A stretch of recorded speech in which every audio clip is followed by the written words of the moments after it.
Do you know what time it is? Time for me to change my inner and outer tie rods. So I picked some up. They are TRQ from 1A Auto.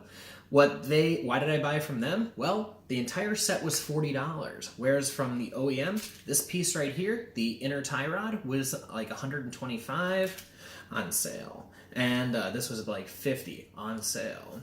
So these look very similar to the OEM in that they have cotter pins with a little bit of extra security, though some of the other aftermarkets have just tighter nuts with a little maybe Loctite or something in there to kind of squeeze and prevent it from going off. A couple of the torque specs. Couldn't find it exactly for the Prius, but it's around like 85, 90 for right here. This is about 80 as well. So after it's installed, you crank it down to about 80 foot-pounds, and then this would be around 25 or so, give or take. So definitely check it out. So anyway, why do you need a tie rod? Well, the toe of my car right now is kind of pigeon-toed. So we imagine the front of my car, the axle right up here, and then these tie rods that sit about a foot behind the axle. So you got your tires right here. Mine are pointing in because this diameter is just a little bit longer than the axle, so they're pushing it in. So we do have this is how you make the adjustment. So you can unscrew this, and then it screws right in here. All right, and then you can spin it. So that whenever you get in alignment, the toe is adjusted right here. So, all right. Anyway, these are actually going to be sealed. Some of the other brands like Moog have ones that you can put in like a grease gun in, but they actually move pretty freely. A little bit of resistance, but they don't feel flimsy, so I think it's fine. This here, I even took a pliers, not a plier, but like a nice wrench, and I tried moving it, and it is not budging at all. So I think it'll stand up fine to the weight of the car when we get some tires on there, but the inner tie rods do come with a packet of grease. I was going to try to flex this open so I could get some grease in there, right on the inside. It is kind of sealed, but I don't know why else they'd give us grease unless they want us to put a little in there. So we might put a little drab in there. You just don't want it to attract too much because you don't want it to attract dirt and get dirt along the insides here. All right, so a couple of ideas. Since mine are completely seized and cannot be adjusted, which is why I need to replace them, they just rusted shut right here. So they're stuck in a little too wide position. I'm going to need to do a couple of things to try to get it off. So picture these inside the car like this. First, I need to take it off. So what I would do is we will take out the cotter pin, which will probably be wrapped around. So we'll use like a needle nose pliers to unwrap this tines and pull it through. Use a socket wrench to get this off. And it'll be stuck right here. What you can do then is put the castle nut back on. Thread it gently without cross-threading it. Tap it with a hammer, and that'll get it out. And then when it's loose, it'll just be kind of hanging like that. And that's cool. It would be, since mine are seized, usually what you do is you take this part off and then you'd use a tool like this. So in an ideal world, you'd be able to unscrew this,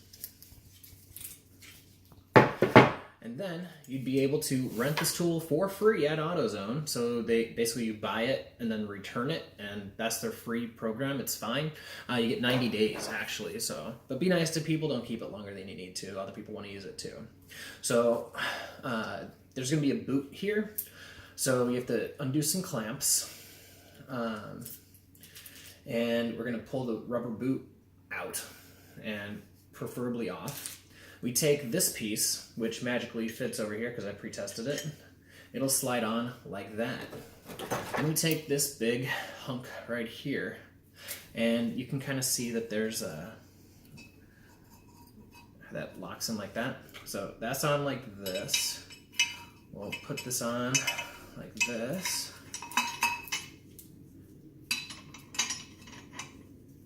And it will slide in like that. Then you can lock it like that. Then you can take a breaker bar.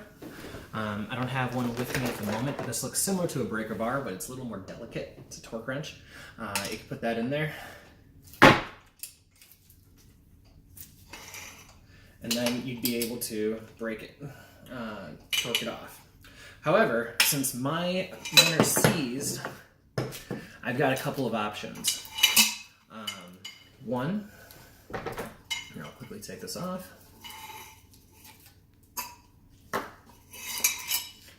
Because mine are seized, I won't be able to get this, and they're stuck together, I won't be able to get it over the side. So I did buy a tubing cutter, which other people have used before.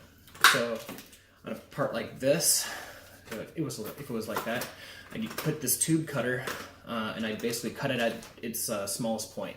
So probably right here. And then cut this end off so then I could use the tube. So that's one option. Another slightly more easy option, though I'm told it's a little more risky, is using the Powerbuilt tie rod / ball joint separator kit. So this is also an option. Believe it or not, it is actually angled toward closer together at the top, so it won't slide on. You actually have to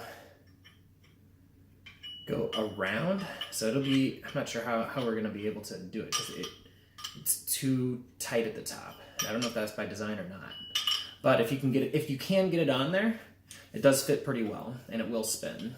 So I think the first thing I'm going to do with this is to pull the boot down, get this in there, and see if it's possible to slide this in, lock it in, and then put another tube, like a metal pipe on top of this for leverage, and then hopefully without stripping it.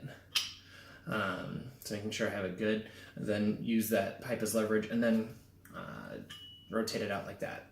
If that doesn't work, I'm going to have to use the tubing cutter, and then this. Now this does have good reviews, so yeah, we're going to try it tomorrow.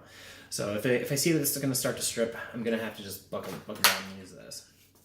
So thank you for watching. I hope that explains a few more things. One other option so these were both rentable for free essentially from AutoZone. There is a $12 to $14 inner tie rod tool you can also use for this piece. And what that does is it's a U shape that kind of goes on top, and then a bar comes on top of it, and then you spin some nuts down, make it really tight, and it has a square that you can put like an extension in, and then use like a breaker bar to then kind of rotate out, and that's another option, but it got people said it was harder to use than this. So those are 3 tools, the one I also mentioned, that you can use to take out your inner tie rod. They do have outer tie rod, so inner tie rod, outer tie rod. Outer tie rod tools in case you don't want to hammer this down, and it basically will latch in here, and it will you can twist it and it will kind of pop this down. So all right, I'll let you know how the repair goes. Hopefully that helps.